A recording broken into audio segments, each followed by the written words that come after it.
Hey guys, how's it going? Yeah, it's on this one. That sucks.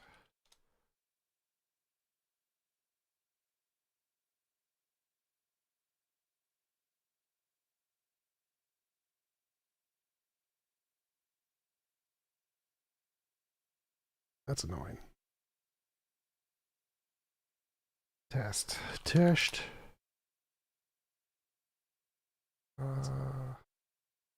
Okay, that's working, I guess. Test. Test. Hey Trillion, how's it going? It's working, I guess. Test. Test. Hey Trillion, how's it going? It's working, I guess. Test. Test. All right, now the echo should be gone. Yeah, I started it and then I thought I was going to my gaming channel, not my regular one. So I ended. I was like, "What? Why isn't it working?" And now it's working, and it was working, and then I left. And I was like, "Damn it! Damn it!" All right,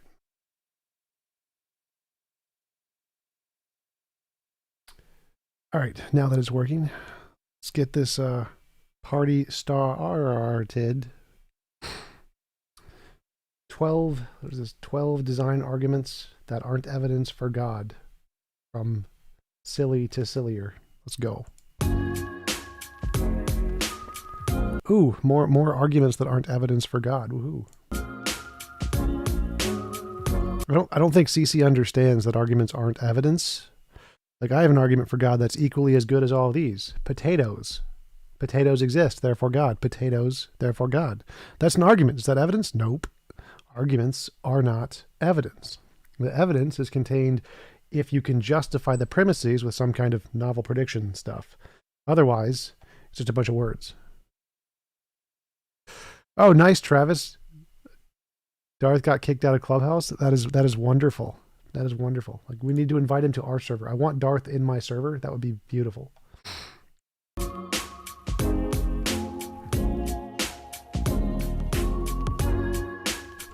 It should. You should like to hear lots of 100 combination of words that aren't evidence because arguments are somehow useful for something. Not really. My brain has just been fried in preparing for this. I've been waking up in the morning like, oh, I gotta do more theistic arguments. But it's all right. There's so many. All right. Do you know why scientists don't give arguments? Because no one cares about the words you can come up with in your head. They want something you can demonstrate in the world. That's why scientists don't come up with arguments. They come up with evidence. Here we go. The argument from Bananas. Nice. Yeah, all right. So, This is the best one they have. This is the best argument that they have in the entire video. Just so you know. so that's our first design arguments. Consider a banana. Okay, just kidding. We have Aquinas' fifth way. Ooh, look, not evidence. So that one might be lost on some people too. Okay, Aquinas' fifth way. Whatever has ends or goals is either intelligent or is directed by intelligence. Efficient causes in nature have ends or goals and work together towards the goal of harmony and order. 3, efficient causes in nature are not intelligent. So efficient causes in nature are directed by intelligence. So this is called begging the question. If you say whatever has ends or goals is either intelligence or directed by intelligence, that's just saying the same thing twice. Like, essentially, you're just saying there's a property in intelligence, which is that it has goals. Like, you have outcomes that you want to achieve. Like, oh, guess what? That's kind of what it means. That's a property of intelligence. There's nothing, it's just a tautology. You're saying the same thing twice. Saying that efficient causes in nature have goals or ends is just begging the question. You're just saying, oh, I assume nature has goals and ends. Therefore, it was required by intelligence. Like, can you demonstrate this? Can you show evidence of this premise too? Can you demonstrate this in a lab? Are there any novel predictions of this? Let's see. Cameron, I had notes, brief notes, along with all of these arguments that would sketch what the main justification is for the key premise. But I'm thinking, unless you request it at this point, I guess we should just move on. What do you think? Let's move on. And what if you can send me those notes. I don't know if you've got them in a format that I can share. Ash Media, this is the 12 design arguments. His 100 one is in the top right. You can see it up here, this thingy. So probably go through some of those eventually, but yeah, this is 100 non-evidences for God. That's what we should change arguments. Just say 100 non-evidences. Share with people, but that might be a solution. Is I could share that along with the slides for people. Yeah, so. Yeah. It bothers me that outlining an argument, one premise of an argument would just be like, oh, why would you ever think that's true? It's like, well, I have the justification here. I want to share it real quick, but yeah, we should have probably just separated out. Okay, let's have an episode on just cosmological arguments, just ontological arguments, things like that. Well, this is just the beginning. We can do a lot of different things with this. Okay, so Etienne Gilson, that's the quote there illustrating justification for the main premise of Aquinas' argument. To admit that things order themselves by accident is to admit there is room in the universe for an effect, namely their very order without a cause. No. So like if things order themselves by accident, as in some kind of force of nature, like if randomness is a force, that would be a force of nature, then it can happen uncaused. So the fact that you can insert God of the gaps kind of our thinking and say, well, we can't explain this. It could be a God. Doesn't mean it is a God. So this is stupid. That's a stupid argument.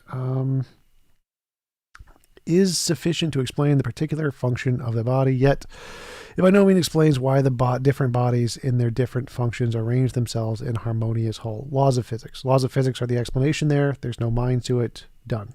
There. We have a simplified. So not evidence of God. Nowhere in that argument provides evidence of God. Version, which is just that. Next slide. Intelligence underlies teleology. There's intelligence underlies teleology. Begging the question. I mean, again, it's technically just saying the same thing twice again. Teleology is design. So, thank you for the follow, Anthony Harris. LARP. So intelligence underlies design. Again, saying the same thing twice because just design is a kind of thing intelligence does. There is irreducible teleology immanent to the natural order. Wrong. So irreducible things can come about by evolutionary processes. Like if we take the stone arch example, if you have a stone arch, like a stone arch is irreducibly complex, meaning that if you took out any of the stones, the entire structure would collapse. But to build a stone arch, what you do is you build up a bunch of extra rocks underneath the stone arch, and then you place the arch on top of that. And then you remove the stuff underneath, and it produces this irreducibly complex structure. So there's a natural way to produce irreducible complexity that has absolutely nothing to do with God. You don't need intelligence there. And nothing about the universe is irreducibly complex. Like there's no the laws of physics aren't irreducibly complex. They can all be explained by like more reducible things like string theory or whatever. So this is not an evidence for God at all. Irreducible teleology. Just begging the question. So irreducible teleology, well, that's not even in the first premise, but first you would need to demonstrate that that's true in the universe, which you can't. Arguments don't do that. You would need some novel testable predictions, which you don't have. Immanent to the natural world and all throughout the natural world. So intelligence underlies the natural world. Okay. Design in biology. Let's begin with the origin of organic life. I don't know about you, Cameron, but when I was in high school, they were still teaching the Miller experiment. Did they teach that to you in high school? I don't remember actually. What is that experiment? The Miller So argument from ignorance, the very first premise is an argument from ignorance fallacy. Given what we know, complex life in the universe cannot have originated by known naturalistic processes. Are there unknown naturalistic processes? Yes. Problem solved. Second, it violates the consensus in biology, which is that it's done by known natural processes. So if it's done by known natural processes, like given the consensus on all of the work in the field and all of the novel testable predictions in the field, that means you're wrong. It means any position that disagrees with that is irrational. It's silly. It's dumb. It's going against the science. So to accept this argument is to go against the science. You have to be ignorant of science and think that somehow all of the consensus is wrong, that abiogenesis is the most likely, best, most evidence-supported position that to explain the origin of life. So to be a theist is to go against science. This is why there's a conflict between science and religion. Experiment, let's see if I can remember it, is an experiment. The main guy was named Miller, but he had some solution that they thought resembled like the prebiotic soup of Earth's early atmosphere. I don't think I have no clue if I was taught it, but I remember hearing about it. And so what he did is just basically shoot like bolts of electricity into this prebiotic suit, and he was able to synthesize amino acids. And this was touted as being this groundbreaking experiment that is a clue to how life originated, which has since just been completely abandoned. Like no one defends the Miller experiment anymore. But false. So no one defends the Miller experiment as being representative of Earth's early atmosphere. So they created new ones. And the new ones show that you can get the same results knowing Earth's early atmosphere accurately. So the same experiment results in amino acids regardless of which one you use. Like,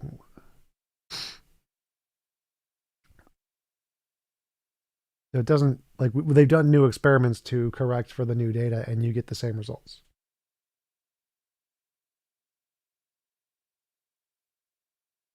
Here we go. Here it is. Yuri, derp. Other experiments. This experiment inspired many others.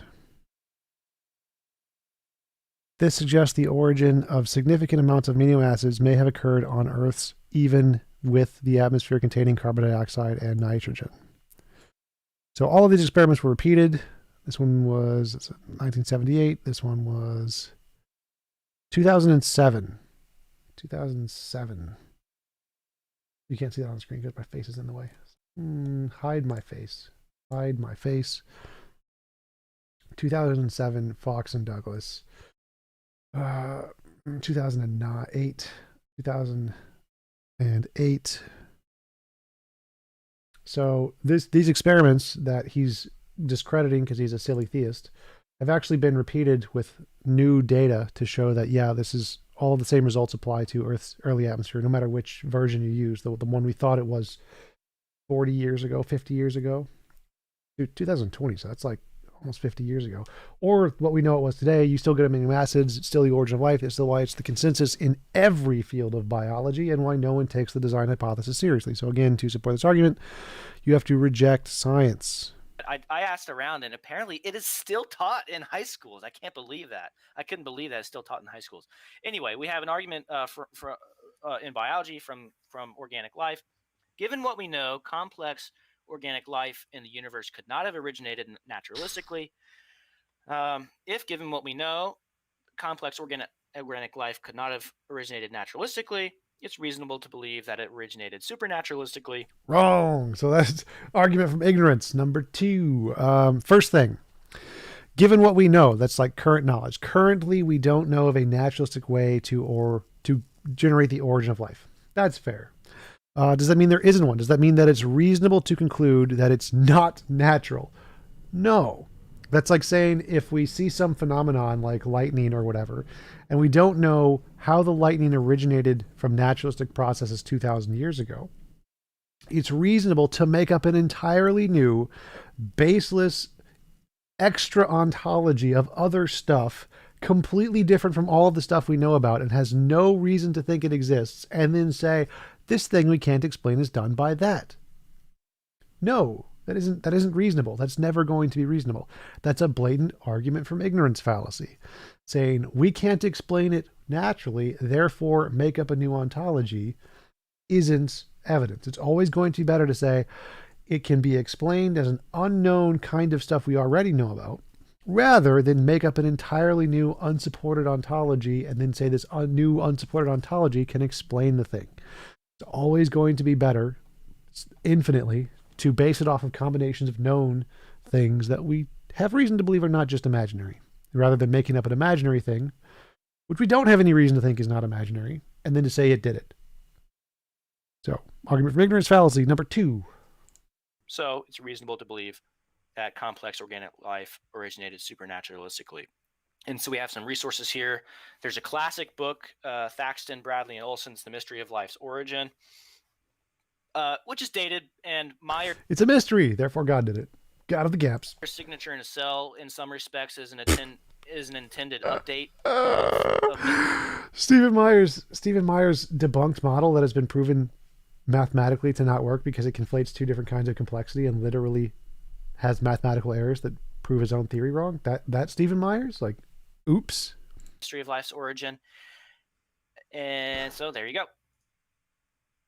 All right, we have Hugh Chandler's divine intervention argument. Now for this, you need to sort of begin by imagining Earth before there was life. Now you can run the argument. So just imagine Earth, no life. Okay. And now let's think. Given that God intervenes to produce life on Earth. Well, this seems like a strange premise to start with. If your conclusion is something like God exists, and you're going to start with the premise God did something, well, I mean, that kind of begs the question, doesn't it? Like, God did something. Conclusion, God exists. Like, step 1, verify God actually did something. So, given that God intervenes to produce life on Earth, well, can you demonstrate that? Because that's, again, going against all of the science, all of the progress in biology. You're just saying magic for magic's sake. There is no chance that there is no chance at all that there will be no life on Earth.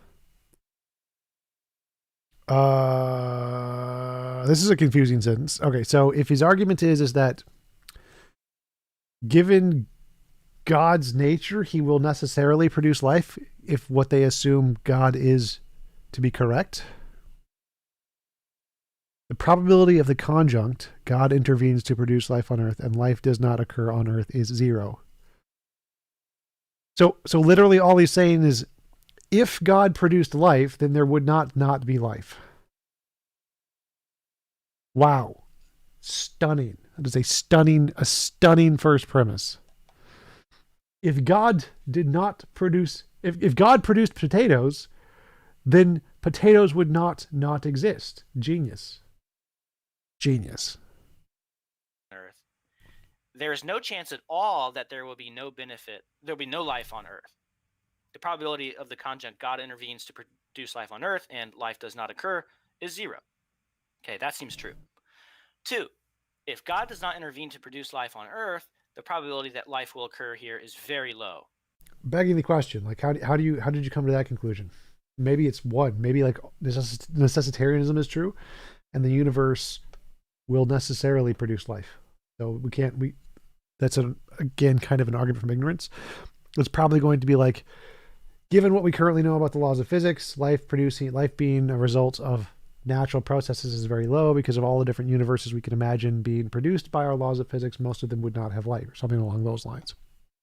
Problem is again, I addressed this in the previous video, is that if you're comparing the probability of a life-permitting universe giving our known laws of physics versus your particular imagined God, it's like comparing all kinds of flowers to one kind of tree. It's like if you're asking, what is the probability that sakura trees will have pink flowers? Well, it's 1. Sakura trees have pink flowers. What is the probability that a flower will have pink flowers? Well, it's pretty low. Most flowers don't have pink flowers, except for like some kinds of roses and orchids and things. So the probability of any given flower producing pink petals is very, very low. The probability of a sakura tree producing pink petals is very, very high. It's 100% essentially, unless it dies. But this isn't a fair comparison, because what you want to compare is all kinds of trees to all kinds of flowers. What is the probability of any kind of tree producing pink petals versus any kind of flower producing pink petals? And this applies to the God argument, because if you're comparing all known kinds of naturalism, just natural laws of physics, and contrasting that to a particular kind of an idea of a God, then it's like comparing all kinds of flowers to one kind of tree. The truth is, there's a kind of God for every particular kind of universe. So there could be a God who only wants black holes. And so there's a universe of just black holes. God would want that. Or a universe of just neutron stars, or just planets with no life, or just stars, or whatever. So for every different variation of all the different possible ways the universe could be, there is a God who could potentially want that universe. So the probability of a life-permitting universe under a God is at the very least the exact same as the probability of a life-permitting universe under a natural universe as we know it. It's actually worse because there's infinitely many variations of a God and what it could potentially want and not want. So this argument actually works against a God because the probabilities are at the best the same and at worst significantly lower that a life-permitting universe will occur if a God exists than if just natural laws exist. Because you have to compare all possible combinations of physical laws to all possible combinations of God's properties. And this is where the theists beg the question, like, oh no, God can only have one possible set of qualities or he's not the greatest possible being, because they've made up this silly arbitrary label of the greatest possible. And so there's only one way God could be. Well, we can just say there's only one way the universe could be. It's called necessitarianism. And therefore it would necessarily produce life and you get the exact same probability either way. So their own argument is self-defeating because either there is a necessitarian kind of a thing where God has one way it could be, or the universe could have one way it could be, or there's a variety of ways the universe could be, and there's a variety of ways God could be, one for each way the universe could be. So necessarily you get the exact same result, and this argument fails to indicate a God. In fact, it works better against a God. 3.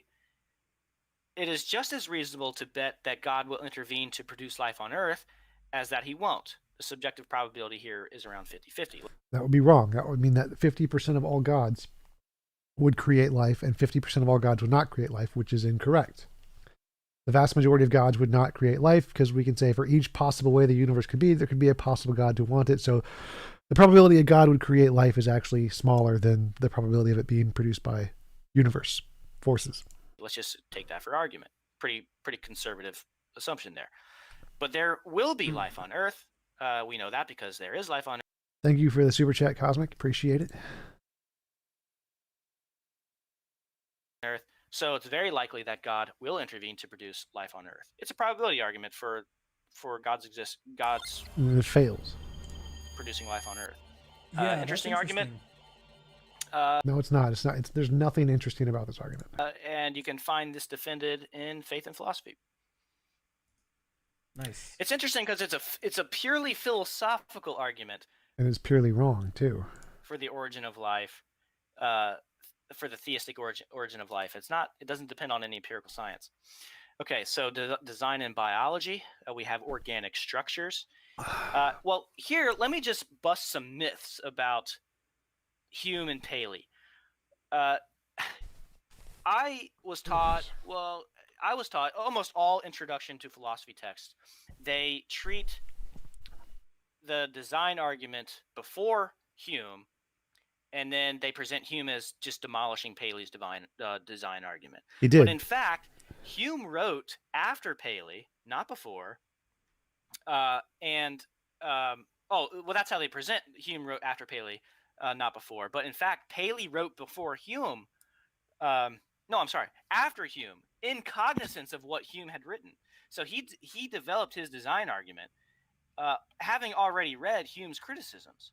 Yes, so silly philosophers have debunked arguments like the existence of God. We've proven that all their arguments are debunked. And then they rephrase the same argument in a new way, thinking it does something new, and it's already been debunked. Like, yes, it doesn't matter if Paley literally wrote his argument after Hume, knowing Hume. He's still wrong. Hume already debunked it. Paley would just disagreed and was wrong. So this idea that Hume read Paley and refuted Paley, which is how it's always presented, is just totally mistaken. So there's this sort of vulgar version. That's right. He did one better. He debunked Paley before Paley even wrote anything because he had already debunked the design argument, and Paley just wrote it afterwards and was still wrong. Version of Paley's design argument, which is culled from the opening chapters of his book on natural theology, which they present it as an analogical argument. Go like this: some things in nature resemble human artifacts. 2, human artifacts are the product of intentional design. 3, so we should infer that things in nature that resemble human artifacts are also products of intentional design. If there are things in nature that are the products of intentional design, God exists, so God exists. And as an analogical arguments in general are pretty weak, so it's not difficult to poke a lot of holes in this, as Hume, or at least as you can gather that Hume does.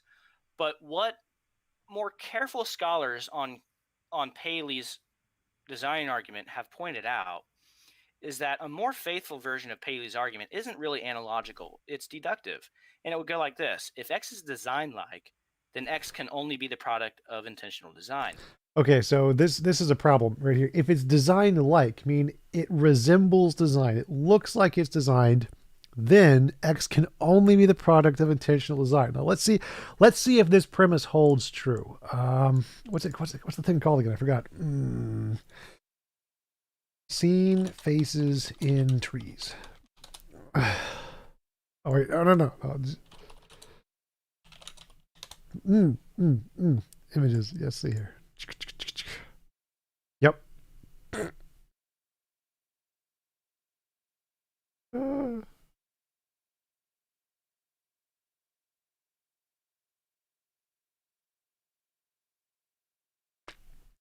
So if it looks designed, what's this argument again? If it has design-like qualities, it can't be the product of not design. But this is Jesus dog butt. Clearly something having the appearance of design doesn't mean it's designed. There's that thing, I forget what it's called, where you see those Isaac. What is it called? Seen human things. Seen human features in things. Is called inanimate objects. Pareidolia. Pareidolia is the thing where you can see design-like things, or what you would assume to be designed, in non-designed objects. You see it as being human or whatever. So this idea that it was design-like. If X is design-like means you think it looks designed. That's what that means. It design-like. If X is design-like, it's you think it looks designed. Then it is not possible for it not to be designed. What a stupid argument! Like how can you be so dumb? How can you be so dumb to think you think it looks designed, therefore it can't necessarily be anything but not designed? Like that's just begging the question. It's like, I think it's designed, therefore it can't be anything but designed. Good precept. And some things in nature are design-like, so those things are products of intentional design. And a contemporary version, a defense of Paley would be Michael Behe style arguments from irreducibly wow, complex organisms. All right, let's just keep chugging along. We're on to Proust's analogical design argument. Okay, so Proust has this argument: DNA is like an intentionally designed computer program. The dog butt is very much like Jesus. Intentionally designed computer programs have intelligent designers. Jesus has a God. Jesus was created by God. So if DNA is like an intentionally designed computer program, it too probably has. If Jesus dog butt is a Jesus, then it must have a God. So it's probably the case that there is a God of the Jesus dog butt. Intelligent designer. So DNA probably has an intelligent designer. Conclusion: there is a God but Jesus. Or Jesus but God. There is a Jesus but God. So it's an entire view of Christianity 2.0, where Jesus has come back in the reincarnation of a dog and God did it. So exact same argument here. And he's got a lot of interesting arguments in defense of this. Actually, I guess I should take a serious look at this. So DNA is like an intentional design computer program. No, it's not. It's not. It's not in any way like an intentionally designed computer program, because most of it's junk. Most of it is not useful. It's a product of random chance and mutation, which we can literally observe, which doesn't happen in computer codes. No intentionally designed computer code does that, or very few of them do. all DNA is mostly much more analogous to a randomly natural process. So it's false. So premise 1 is false. Unless, because I guess you could take it in the most vague, ambiguous sense, like a potato is like a person in that it both has DNA or whatever. Like could just mean anything you want. So this is literally an argument from analogy. Oh, DNA is like X. Okay. Google argument from analogy examples. Those are pretty good. Argument from analogy fallacy examples. Argument from analogy. To argue by analogy is to argue that because two things are similar, what is true of one is also true of the other. Thank you for the super chat, Jacob. Appreciate it. Some examples. There might be life on Europa because it has an atmosphere that contains oxygen, just like Earth. Fair. What is the temperature on Europa? Europa. Moon on Jupiter has a temperature of temperature 100. So the equator never rises above minus 260 degrees Fahrenheit. So to say that Europa is like Earth, therefore it's reasonable to infer that Europa has life, is the same kind of argument from analogy that Pruss's analogical design argument fails for. Hey, argument from analogy failures. Ooh. So if DNA is like an intentionally designed computer program, it too probably has an intelligent designer. So DNA probably has an intelligent designer. And he's got a lot of interesting arguments in defense of this argument. No, none of them are interesting. Ugh. Design and biology, and here we have information. Information here just means specified complexity, a complex. Specified complexity is debunked. Specified complexity. Specified complexity. Sheffield. Whoops. Specified complexity. Freaking autocorrect. Specified complexity.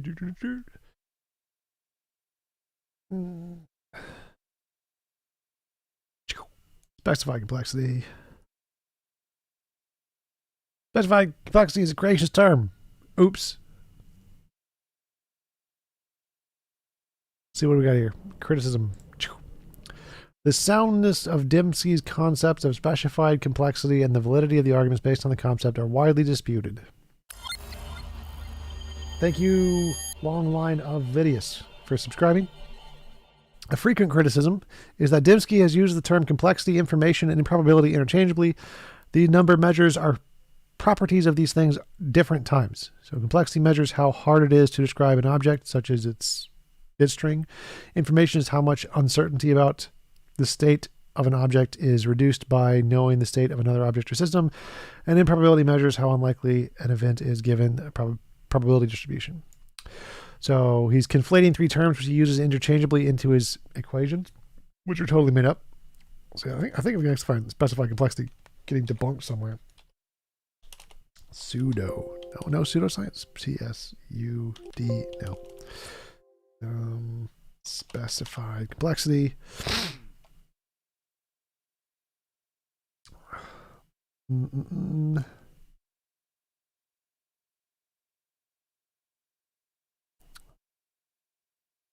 Specified complexity, as originally defined by Laszlo Orgel, is precisely what Darwinian evolution is supposed to create. So, specified complexity is a product of evolution. Oops. Critics maintain that Dembski uses complex as the most people would as absurdly improbable. And the argument is circular. Arrangement or a pattern that that has function or that has meaning, okay? And the argument would go, information is inherent to the building blocks of life. So it's not like Proust said that there's something like information. No, this argument says, no, there is information inherent to the building blocks of life. Information is the product of intelligence. If information is... So premise 2 is false in physics, for sure. Like, information is definitely not the product of intelligence. And information is false. It's false mathematically. Shannon information theory. Information is a product of any complex, what is it? Stochastic system. Information is the product of a stochastic system in Shannon information theory. Paper 1958, 48. Shannon information theory. Information is a product of a stochastic system.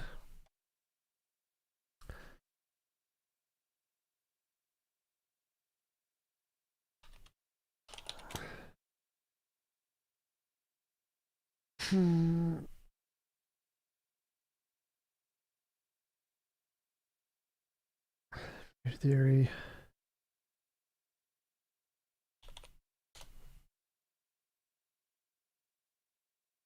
I can't find the paper. Where? I know it. I have it saved somewhere. I don't remember where though.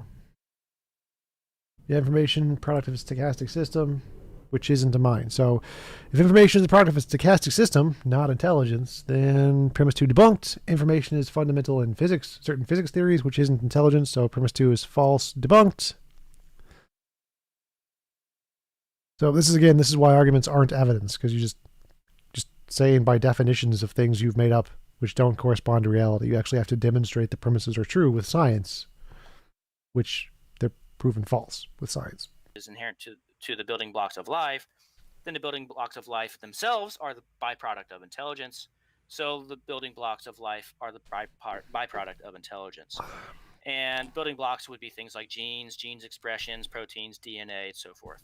And, this is a pretty widely held belief.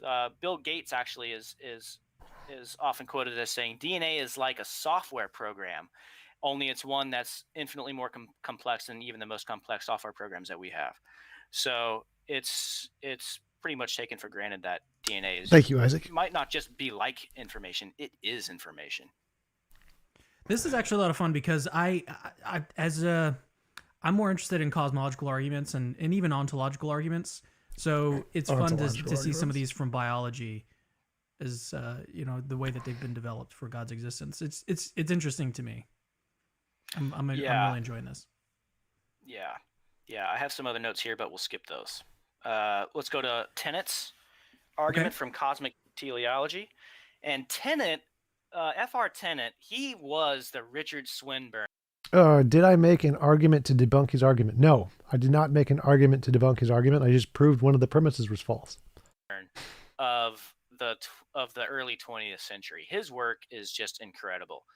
And he, in many ways, his arguments foreshadow or does he actually do work, or is he just making up definitional arguments that aren't evidence? Because if he doesn't actually do any real work, then it can't be incredible. It's just making up some word arguments. Anticipates almost all of Swinburne's arguments. So we have one: the universe is conspicuously suitable for intelligent moral beings in many ways, and he has these 6 different ways. This sounds like word games. It sounds like he's making up some magical word games. Conspicuously suitable seems like an arbitrary label that he's saying. Puddle analogy. Oh, this hole seems very nice. It fits me so nicely. A puddle. Ways. There's just one universe with necessary ingredients for life. Those ingredients have come together, at least in one place on Earth, to make an environment not just habitable, but conducive to flourishing. Life definitely isn't flourishing. It's fighting desperately to survive. It's definitely not flourishing. Those world's flourishing inhabitants find the world intelligible. No, I'm not using arguments to debunk arguments. I'm disproving the premises in their own arguments. So if one of their arguments is false, then the argument is false. I don't need to make an argument for it. It's not an argument. It's just showing that the premise is false. Being intelligible, they also find it beautiful. And all of these facts together suggest the unfolding of a plan behind which there is purposive intelligence. Suggest, you mean you imagine it to be the case. So it doesn't actually suggest anything. It's just you imagine it to be the case. And you imagining it to be the case, you want to be evidence. Therefore, you take your imagination of something and count it as evidence. So all these facts are all facts about the universe, which make it conspicuously suitable for intelligent moral beings. So 2, if the universe is conspicuously suitable for intelligent moral beings in many ways, then it should be regarded as a theater for the lives of intelligent moral agents designed by God. So the universe should be regarded as a theater for the lives of intelligent moral agents designed by God. You imagine it's designed for humans and can only be designed for humans, or is most likely designed for humans. Because you imagine it's most likely designed for humans, it should be designed for humans, therefore it's designed for humans. Puddle analogy debunked.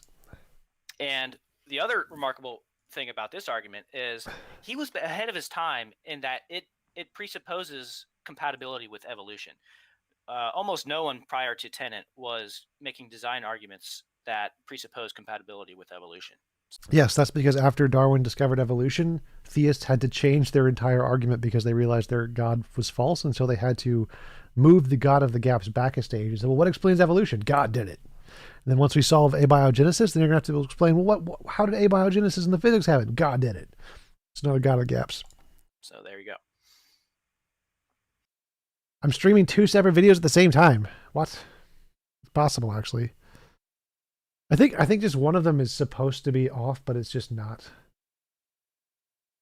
Let's see. Let's find that out. Streaming 2 videos at the same time. So, T-Jump, you believe in your imagination that nothing created everything? No one in physics, no atheist thinks nothing created something. No one thinks that. Reality has always existed and has never not existed. So no, there's nothing creating something. Not in any atheistic worldview. Fine-tuning arguments. So we have fundamental constants and laws of the universe. Yeah. Now these design arguments I'm way more familiar with. Yeah. Design arguments from biology I'm way less familiar. So we have examples of the fundamental constants and laws of the universe: fine structure constant, electromagnetic interaction, alpha, gravitation, the weak nuclear force, proton electron mass ratio, density, and interaction. All right, let's see here. Yeah, I'm streaming 2 videos at the same time. That is quite annoying. I don't know how that happened.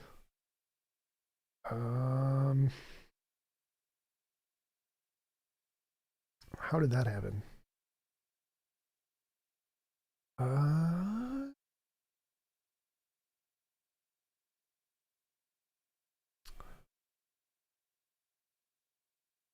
Live. It shows both of them.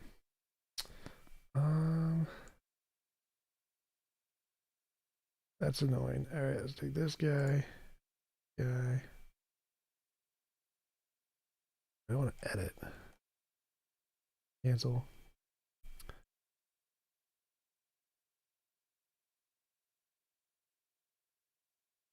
Delete forever. Let's see if that works.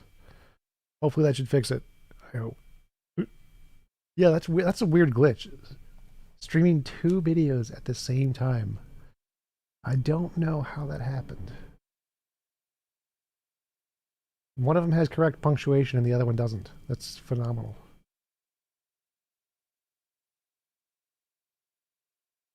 Videos. Now it should be fixed. Now there should only be one, I hope. Check that. Who was it who mentioned that? Whoever was. Check that to make sure there's only one of them now.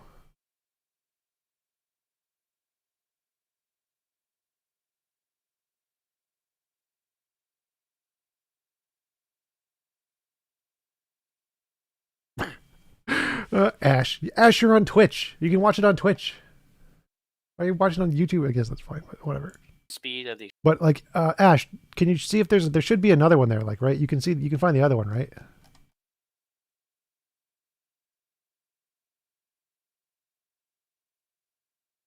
Expansion of the universe. And we have examples of fine tuning, which I'm sure most of your viewers will be very familiar with. So maybe it'd be better, rather than to go through these examples, they can just pause it later and look at them. Okay, let's pause it later and look at them. So, fine-tuning argument fails. I've debunked the fine-tuning argument with the experts in fine-tuning for theists. If you want to say that some particular set of physical laws are a result of fine-tuning, then you have to already have some kind of evidence of the nature of the fine-tuner, the designer. And if you have some evidence of the designer, then you don't need the fine-tuning. The fine-tuning would only be evidence if you already had some independent source of evidence to indicate the designer existed. And then if you knew the designer existed, you could then infer, because I know this designer exists and makes these kinds of things, then we can look at the universe and say, oh, this is one of the things that the God made. And I covered this with Robin Collins. Robin Collins, one of the world's leading theist experts in fine-tuning. I literally asked him the question, does anything in physics indicate design? So all these things he's listing, these are all physical constants. Does anything in physics indicate design? He's like, no. It's only the physics plus a philosophical argument. I'll find the clip. Find the clip, because it's a good clip. It's one of my favorite clips.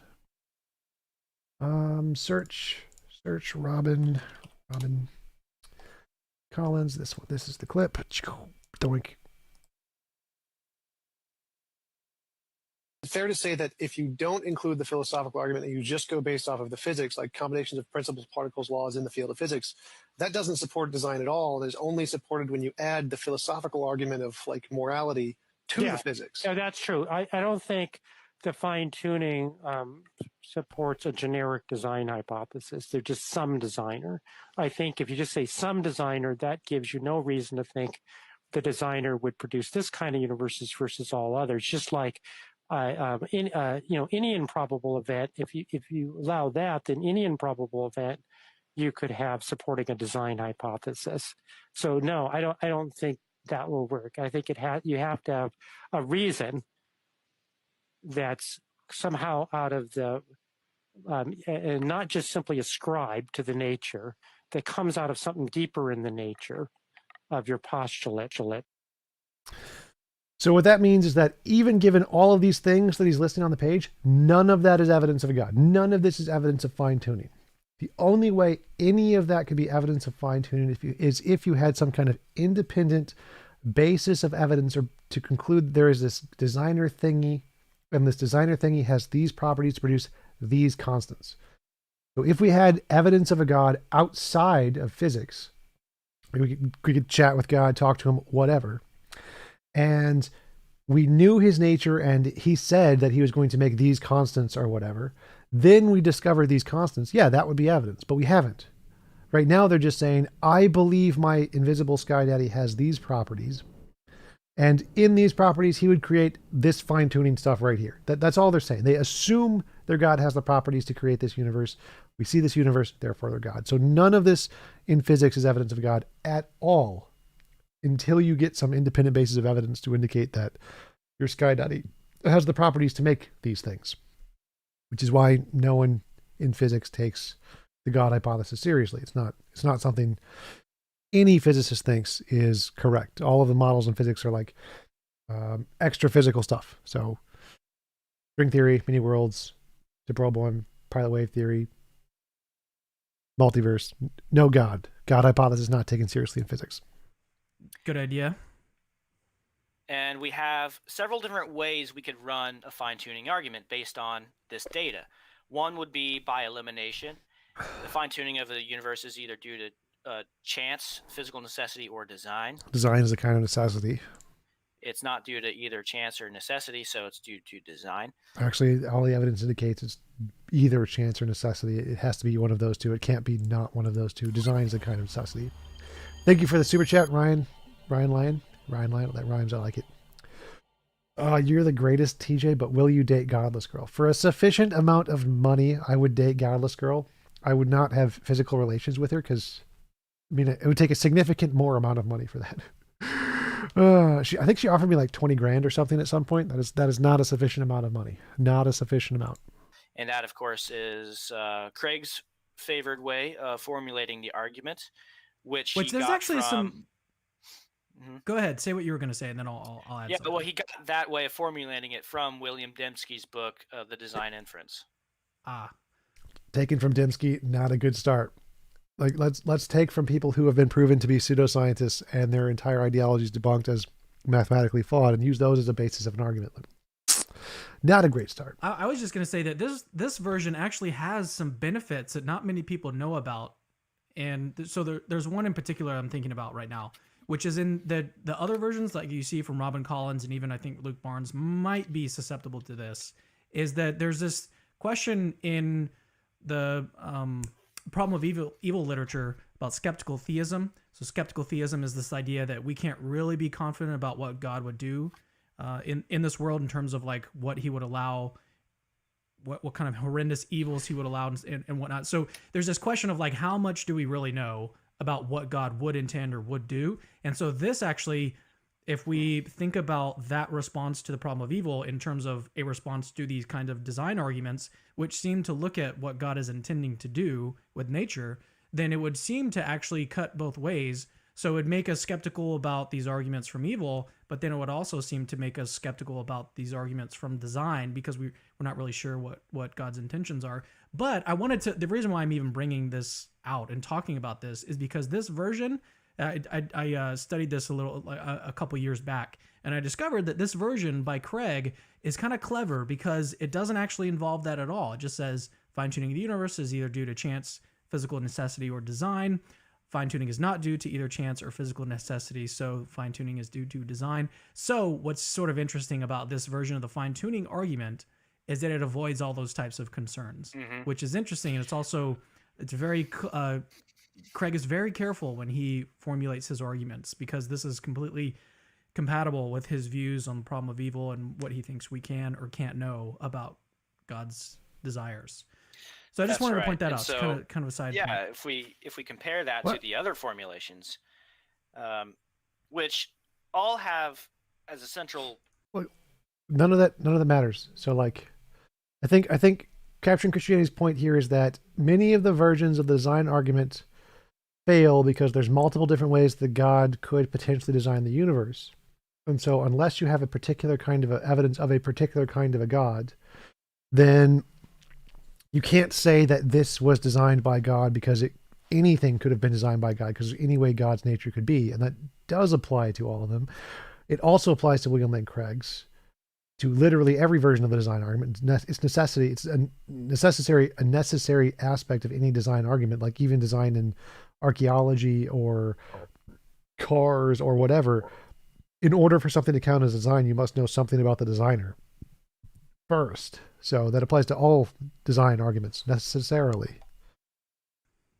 Point that given that the universe permits the existence of intelligent, conscious agents, despite how easily it might not have, that's Flux Bay. You should do a breakdown of Brian Holdsworth's channel. Add it to, like, I have on my Discord, I have a vids you want debunked section. If you add the vids there, give me links, I'll go through them all eventually. I'm like halfway through right now, so just feel free to add those. Manorite, what is randomness? Randomness is a thing. Randomness is, if you go to physics, the physics polls actually say that randomness is a true fundamental thing. Actually, that's a really interesting point, so I should probably show that to people. Physics, fundamental attitudes, snapshot, fundamental attitudes towards physics, blah, blah, blah. Whatever. Good question. So I'll show this. Fundamental attitudes towards physics. Control F, random. God, Control F, find. Random. Randomness, right there. So right here it says, question 1. Can I zoom in so you guys can see this?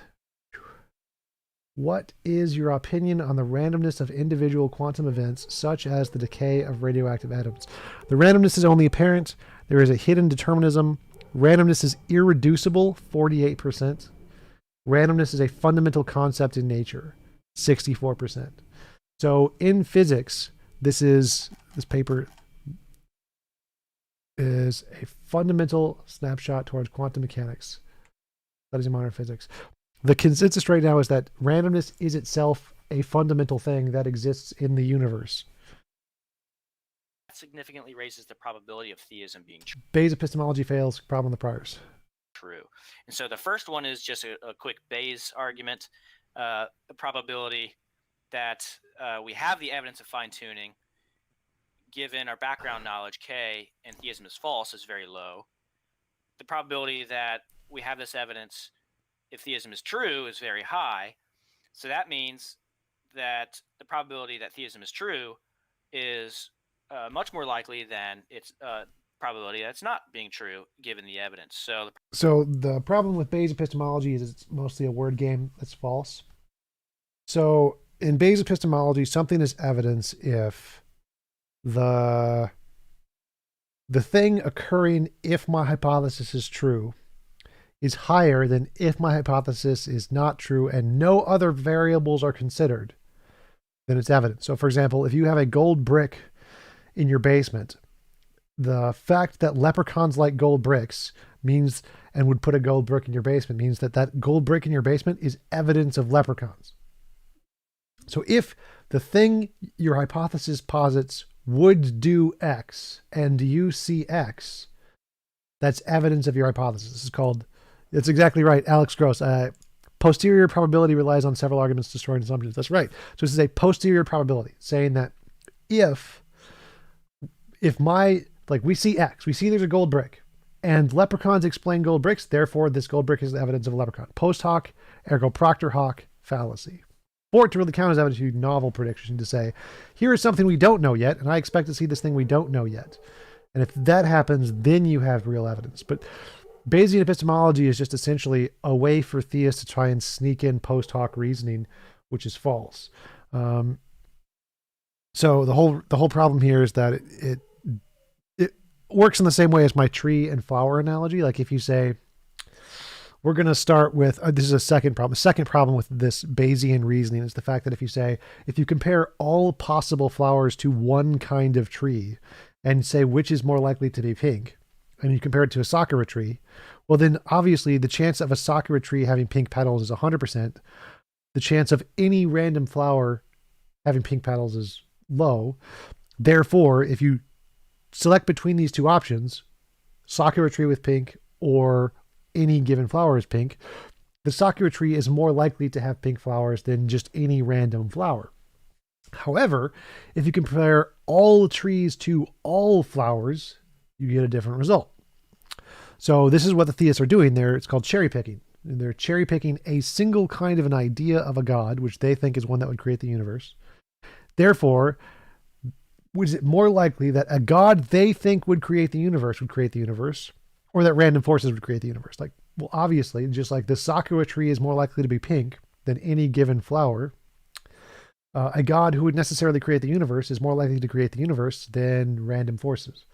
But if you compare all possible gods to all possible ways the universe could be, God loses. So, like, for every possible variation of the way the universe could be, there is a possible God who would want the universe to be that way. So if you compare all possible gods to all possible ways the universe could be, there are more possible gods that would not create a life-permitting universe than universes that would not be life-permitting.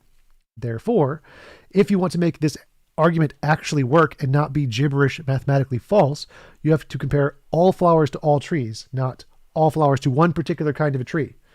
Likewise, you have to compare all possible natural worlds to all possible kinds of gods, not compare all possible natural worlds with one particular god. It's cherry picking.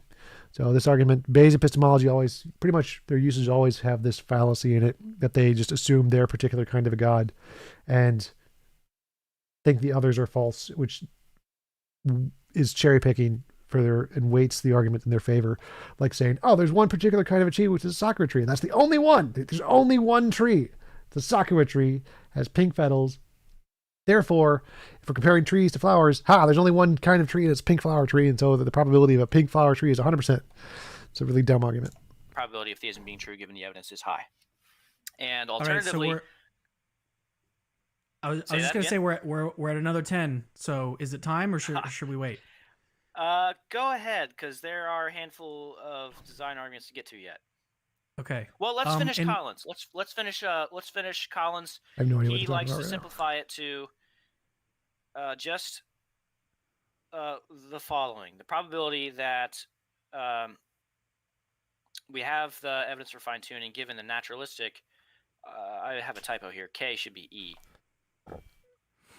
No, I'm sorry. K is right. K is the universe permits the existence of embodied conscious agents.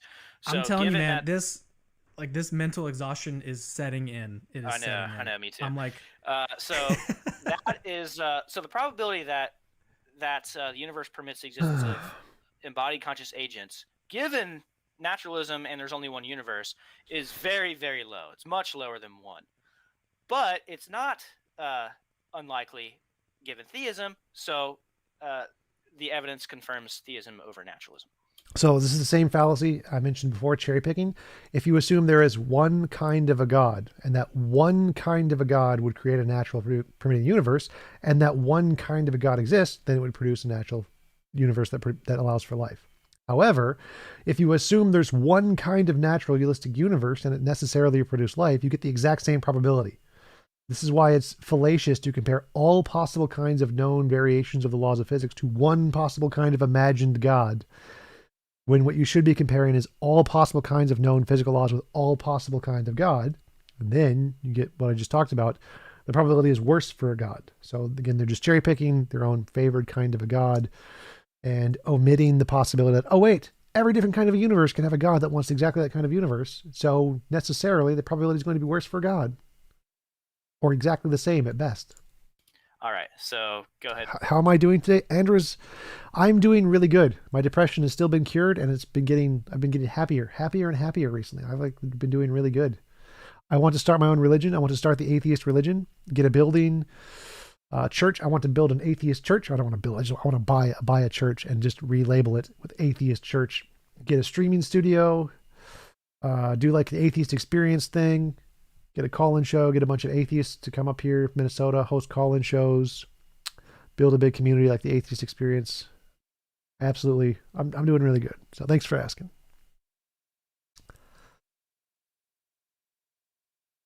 Tracy Evans, thank you for the super chat. Is Richard Carey's use of Bayesian analysis an honest use of the system? Are you familiar with his work? How about interviewing him?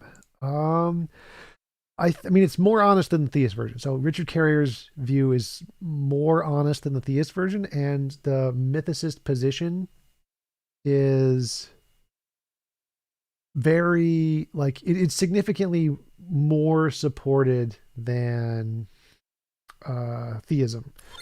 So taking the mythicist position and trying to justify that with Bayesian epistemology is a significantly more intellectually honest thing to do than theism is, for sure. I haven't looked specifically into his priors, so I don't know exactly if it's perfect, but when I did look into his work, it did seem reasonable. Like all his arguments seem very good, very reasonable as far as I can tell. So it seems like a logical conclusion. I think the only problem with Richard Carey's work is that in history, the bar for saying someone existed is very, very, very low. Like the standard in history for an existing person is extremely low. And so I think that Carrier might be taking too much of a critical approach to a field that doesn't allow for that. Like if we took that critical an approach, we could omit most of the people in history. Like there just isn't strong evidence for historical people existing. So I think that would be Richard Carrier's greatest flaw, is that he's applying too strong an epistemic rule to a field which just can't handle that. There's just not enough strong evidence in that field to delineate existing and non-existing people at the level Richard Carrier is asking for. But yeah, I think his use of Bayesian epistemology is far more honest than the theist use of Bayesian epistemology. Do your 10 push-ups. Have we? Oh, and would I invite him on? I actually did invite him on because I wanted to talk about mysticism for a while back. But he wanted me to read a bunch of his books and stuff, and I got some of them. I was like too busy for it. So does that exhaust Collins? I don't think I've got one more from Collins, but go ahead. Ed, you think the minions banned you from Discord? Not honest. Ed, if you want to, you can, if you're on my Patreon for the $5 Patreon level, you become a mod on the Discord and they can't kick you anymore. So Ed, if you want, you can just sub to my Patreon at $5 and you'll be able to rejoin the Discord. Made by Jim Bob.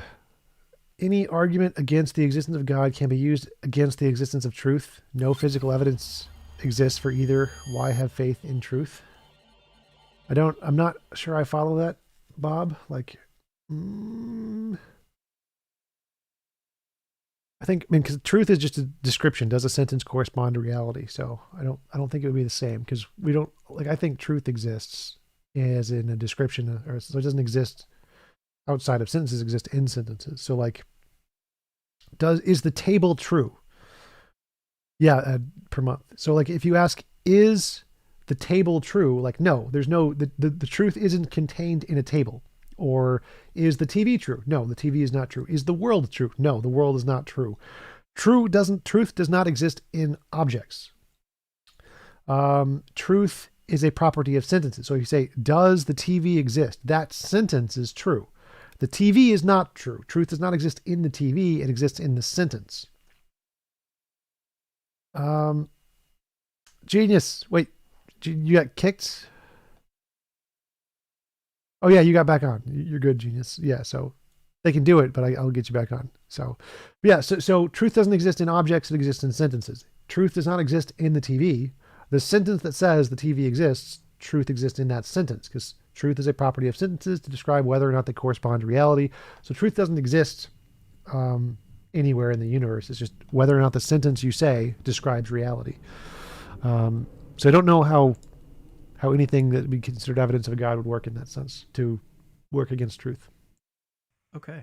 You're eager. You're like eager to see me do these. Okay. I want to get and this time, working out here.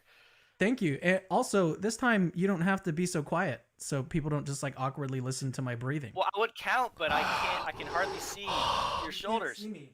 Yeah. Oh, could you see it when I was briefly? This out of the way. I like that shirt. So it's a nice shirt. Like when I come, okay. Yeah, a little bit. Maybe if I move that out of the way. Okay. All right. Is he doing push-ups? 2, there we see it. 4, 3, 4, 5, 6. Numbers, not this 2. guy's strong suit. You like for sure made me lose my spot. I have no idea how many I did just then. Hey, you asked. Yeah. That's All a bad right. idea. Catch your breath. And this next argument from Collins is really cool. It's the fine-tuning for discoverability. Okay, so. Ooh, it's a really cool argument, guys. Let's hear the really cool argument. The idea is that of all the possible values fundamental physical constants could assume, there's a tiny range that permit the existence of embodied conscious agents. And we can call that the anthropic range, okay? While you're talking, I've got to go get some more water. So, but everyone can hear you. Don't worry about it. Got it. Now, within the anthropic range, there's an even tinier range of values that the physical constants could assume that would make the universe optimal for scientific discovery and investigation. And he calls this the discoverability optimality range. So that's all true. What he said there is true, that there is, of all the different possible variations of the combinations of physics, ones with embodied minds is low. Correct. And the embodied minds having the ability to do science is even lower. So yes, having a combination of physics that allow for minds and allow for minds to do science is very low. Okay. Now let's see how he fails to try and understand how this indicates God. And so an example would be the universe has relatively low entropy all throughout, but embodied Hey Ryan, how's it going? conscious agents need only a relatively small regional pocket of low entropy in order to exist. So the universe doesn't have to have low entropy all throughout for us to exist. Yet the general low entropy of the universe all throughout makes the universe optimal for observational discoveries in astrophysics and cosmology. So examples like that give Collins a new argument, a new kind of fine-tuning argument. It would go like this. The values of certain physical constants fall within the discoverability optimality range within the anthropic range. Lots of silly words that don't indicate anything. He's saying that the exact same thing all the previous arguments were saying. That, oh, if there's a God, a sky daddy who wants to create beings like us, then if there's a Sky Daddy that likes to create beings like us, it explains why there's beings like us a lot better than if randomness is the only thing. If naturalism is true, it is enormously improbable that the values of certain physical constants would fall within the discoverability optimality range, within the anthropic range. But if theism is true, it's not at all improbable that the values of certain physical constants would fall within the discoverability optimality range. So the values of certain physical constants would fall within this discoverability optimality range within the anthropic range strongly confirms theism over naturalism. The main idea is just being that, look, God didn't just create a universe that was minimally sufficient for our existence. There seem to be features of the universe that are perks, I guess, that they're not just necessary. There are things on top of what's necessary that make it very convenient. So his argument here is that not only do we exist in a universe that has life and brains and stuff, but the life and brains and stuff can do things like science. And that's even harder than just a universe with life and brains and stuff, but one that has life and brains and can do science. And this is evidence of God. Not at all. Exact same fallacy, exact same problems as all the other previous arguments, which are all the same arguments. It's just saying that, oh, look, if we assume Sky Daddy who wants us to do this stuff and this stuff exists, therefore Sky Daddy. But again, if you compare all possible Sky Daddies with all possible universes, the probabilities work out to be the same. So assuming one particular kind of Sky Daddy doesn't actually get you evidence. Just like assuming one particular combination of laws of physics is necessary doesn't explain that that's really the way it is. Also, at least there's evidence for physical laws. There's no evidence of a God, so that would still be preferred to a God, but it doesn't actually count as evidence. To do science and to observe the world and so forth. Okay, and then I've already got this pulled up actually here. Fine-tuning for discoverability. It's in the 24 or so arguments for God that we're just completely one-upping in this stream. So So the next argument, maybe we don't need to infer design at all. Biologists themselves say organisms appear or look designed. Not that we're inferring that they're designed, but that's just how they appear. Oh my God, they're gonna make me pull up the Jesus butt dog again, because they think that if it appears that way, therefore it's justifiably that way. So some philosophers have argued that look, if X appears design-like, then X is justifiably taken to be the product of intentional design. Some things in nature do appear designed, so they're justifiably taken to be the products of design. All right, terrible argument.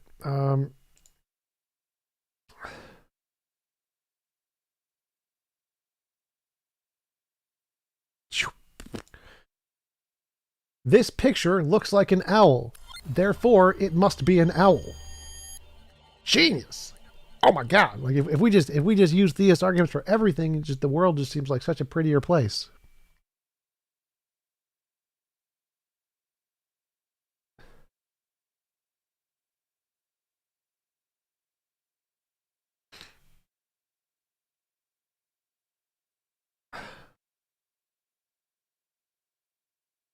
This mountain looks like a troll. Therefore, this mountain is a troll. If it appears that way, it is that way.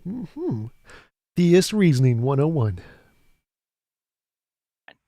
And so you have Richard Dawkins famously opening his book, The Blind Watchmaker, by defining biology as the... Thank you, Jim Bob. Thank you for the super chat. The statement, truth is absolute, is true and does not describe observable reality. We assume many things to be true before we describe anything?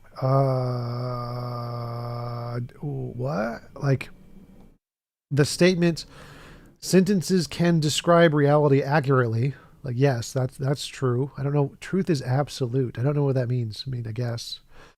Like, if sentences describe reality, I don't really know what truth is absolute means. I don't really think of truth as that way. I think that all true things describe reality, and so in that sense, truth is absolute. And then the things that don't describe reality are untrue, and so it absolutely refers to reality, but that's just definitional. So I don't think.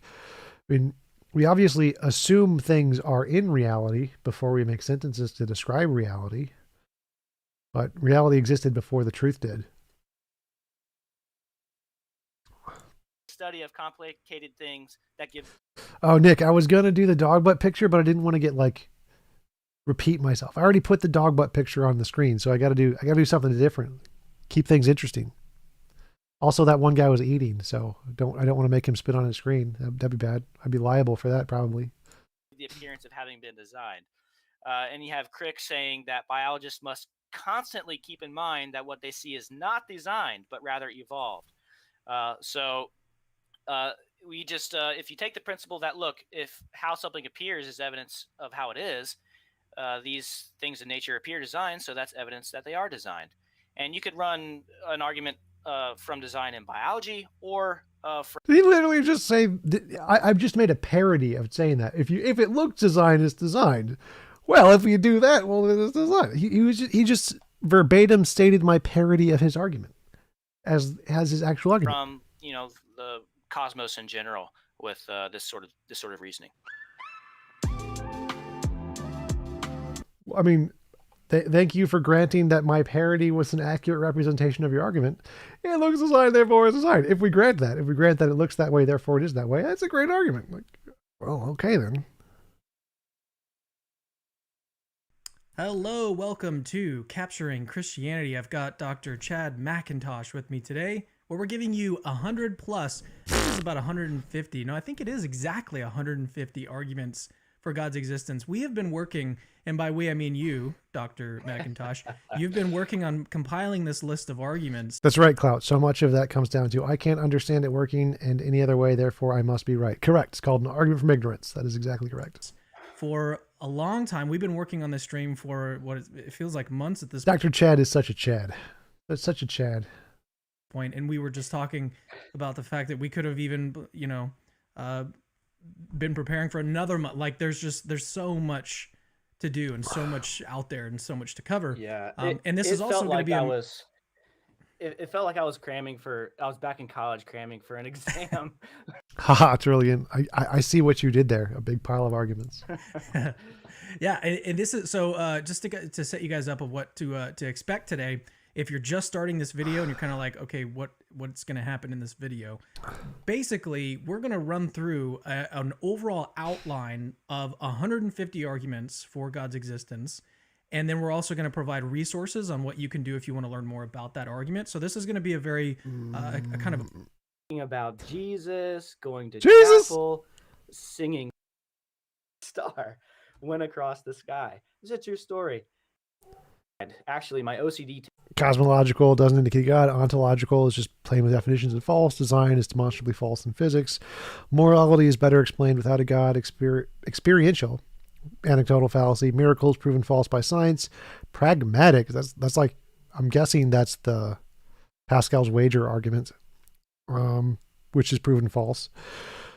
Non-traditional. Metaphysical. I'm guessing that's kind of like nomenological, metaphysical, axiological. Those are all arguments for like logic and math and crap, which are provably false. Linguistics.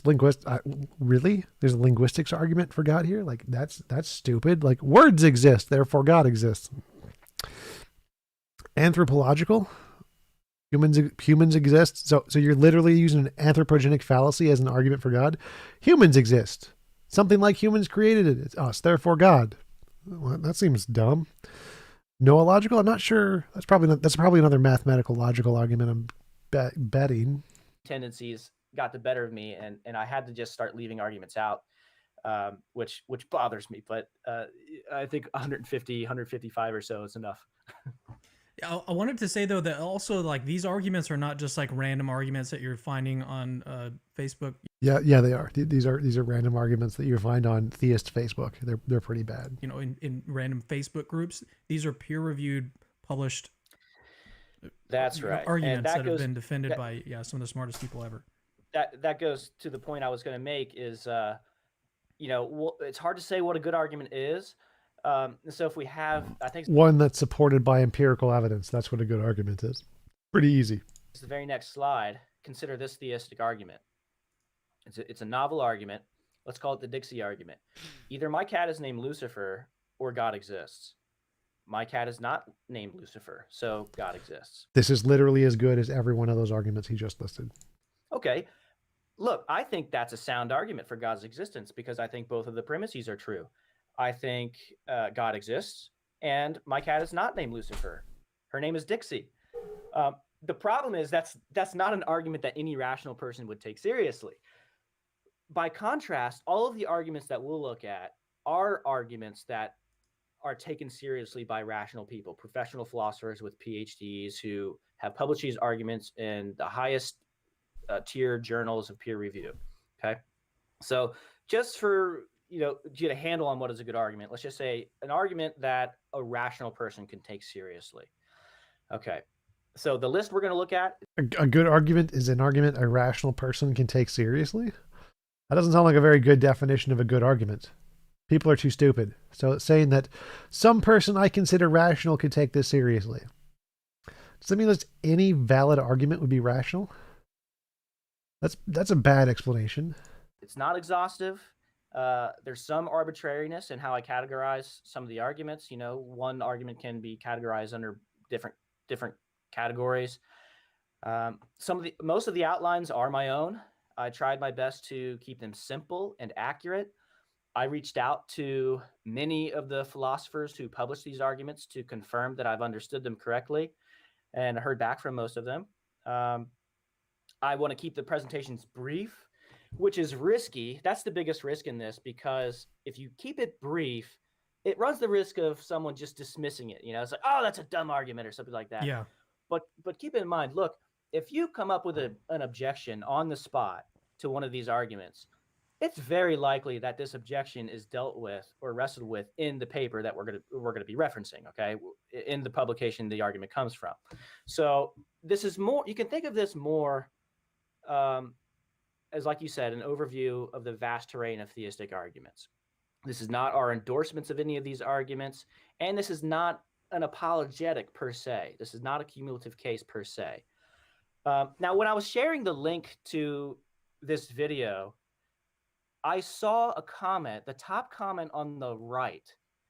It was by M. Jordan. It said this: "What's the point of this video? Over 98% are not good arguments for God. In my opinion, there's only like 3 good arguments for God, but those good ones still don't mean God exists." Now, I want to respond to that because it prefaces what we're doing here very nicely. What's the point of this video? Well, it's a semi-comprehensive survey of theistic arguments outlined as teasers, pointing to resources for you to go deeper on the arguments that pique your interest. Okay.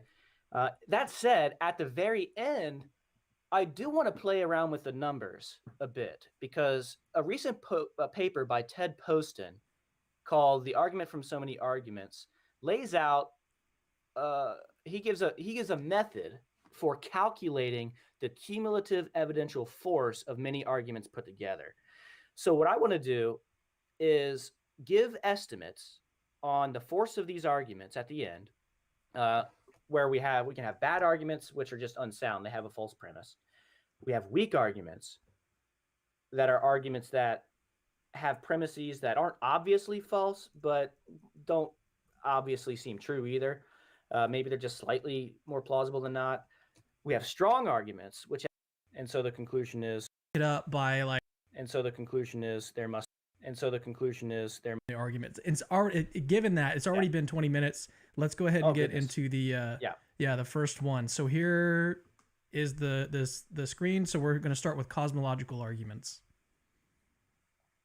All right. Well, cosmological arguments are arguments for the conclusion that God is the ultimate cause, ground, or explanation of the universe, or all of contingent or dependent reality.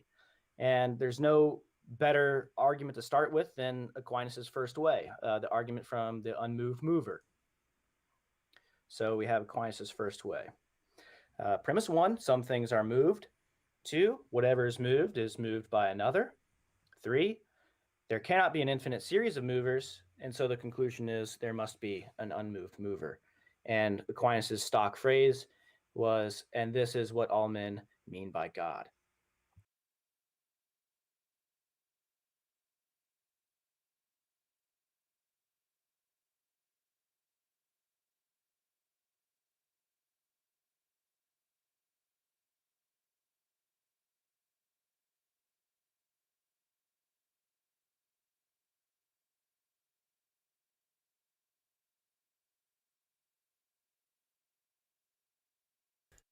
Yes, I was muted. Thank you for that, people. Yeah, so I muted myself so I could get a drink. So this argument is dumb. That's essentially what I said. This argument is dumb. But yeah, so to say that in more detail, what Aquinas said there, what everybody means by God, is not. That is not what everybody means by God. People do not mean an unmoved mover when they say God. People mean a non-physical mind that created the universe. That's what they mean when they say God. That's what the vast majority of people mean when they say God. And that is false. So we can say that there is a first mover, and the first mover was a quantum field. The quantum field is the most likely explanation of the first mover. And the quantum field does not have a mind, intentionality, consciousness, thoughts. It's just scientific quantum field, and that's it. That is the best explanation of what a first mover. Quantum field is the first mover, not a mind. So we can grant all of these arguments except that last little bit with that 3-word God thing is just completely wrong. Now, important for understanding this argument and other arguments which reject an infinite series is the distinction between a series ordered per se and a series ordered per accidens. So per se and per accidens is more ways to say we're going to make up words that don't have anything to do with evidence and try to make these arbitrary distinctions, which can then work our definitions into God in. That doesn't actually do anything to explain anything. Okay, so let me illustrate the difference. A series ordered per se would be like this. Here's an example. This is the example Thomas gives, Thomas Aquinas. A hand moves, I give this example. Thomas moves a stick, which moves a stone. Another example would be dominoes. You flick one domino and it starts this chain reaction where all the dominoes fall. Another example would be Rube Goldberg machines. Have you seen the Rube Goldberg machines?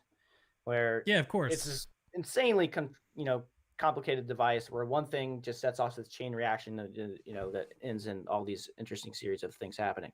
Yeah, and then there's the famous example of the turtles all the way down that you might recall. Legend has it that it was either Bertrand Russell or Max Planck were giving a lecture on the theory of gravity and how that explains why the Earth doesn't just fall in empty space. And an impatient old lady in the audience balks at the idea that the Earth could just be floating there in space.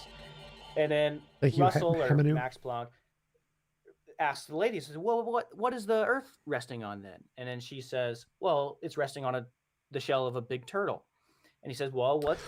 That's correct, XZ. There could be multiple unmoved movers. It doesn't need to be one. So that is also a fallacy of the theist argument, is to assume there's only one unmoved mover when there could be a collection of unmoved movers. Multiple quantum fields could definitely exist and probably do. Is that turtle resting on? And she says, another turtle. And he says, well, what's that one resting on? And she says, well, it's turtles all the way down. So that's, again, a classic example of a series ordered per se. Now, the problem with that is that it seems to just push explanation back indefinitely. You don't really get an explanation for why anything in the series is happening if it just goes on indefinitely. Kind of like just saying God did it. Also, you don't get an explanation there either. It's kind of arbitrary. You can just arbitrarily say, must God daddy, not actual evidence. Now, contrast that with a series ordered per accidens. So examples here would be one person begetting another, and then that person begets another. Another would be, actually, my favorite example would be, have you seen the movie Pay It Forward? No, I haven't. Well, the idea there is you do one act of kindness to someone, and then that will inspire them to do an act of kindness to someone else. And in the movie, this young boy's simple act of kindness winds up going viral and triggers this global chain reaction of acts of kindness. That would be a good example of a series ordered per accidens. Now, each member in a series ordered per accidens, it doesn't have to pass on what it received, right? Angel A, shaking my head, poor T-Jump, a depraved, miserable man, can only pray for you, dude. Ironically, my depression has been cured, so not the case. But nice try, though. The series could just stop with one person, right? Each member plays an active role to continue the series. They're not automatically passing along what they received in the way that members in a series ordered per se do. In a series ordered per se, each member plays a passive role, automatically passing along something that they got from an original source. So I know that's a bit much for the first argument, but when other arguments reject the possibility of an infinite series, most of them are going to be rejecting the possibility of an infinite series ordered per se, but not per accidens, if that makes sense. All right, should we move on to the resources for this one? Sure. I give a few resources on this distinction between these two kinds of regresses. So Patterson-Brown's paper there is very influential, and Caleb Cahoe has some good stuff written on this recently. All right, so let's move on to argument number 2, Aquinas' second way. second way for the existence of an uncaused cause. Some things are caused. Whatever is caused by another. There cannot be an infinite series of causes. Again, that's a series ordered per se. So there must be an uncaused cause. Pretty straightforward. And that doesn't imply God or a mind or anything. So yeah, there could be a quantum field is uncaused. So that answers this question. No evidence of a God needed.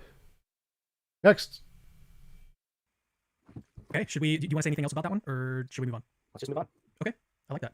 All right, Aquinas' third way. Why don't I read this one because there's a lot to read here. Actually, I'm going to take this off the screen so that people can see all the text here. All right, so premise number 1, whatever is contingent at one time did not exist. If everything is contingent, then at one time nothing existed. If at one time nothing existed, then nothing would exist now. Something does exist now.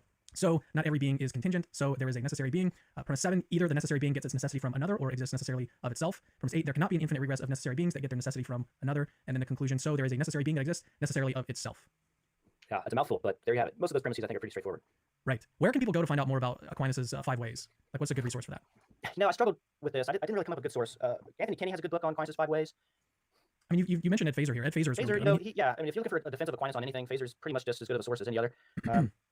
As Antoinette Gilson, he's pretty darn good on the 5 ways. There are actually philosophers who are starting to defend versions of the 5 ways that don't appeal to some of the more Aristotelian concepts that Aquinas assumes. One of them being one of my advisors, PhD advisor, Scott McDonald. I think he's got a paper called Aquinas' Parasitic Cosmological Argument, where it's an extended defense of the first way, using contemporary physics. So you can find defenses. I just didn't put a lot of research into that. Right. Okay. All right, let's move on to argument number 4, Samuel Clarke. And I haven't heard of this one, so I'm really curious. Like, I guess I'll let you read this one, and then Sure. I may ask a question or two about it.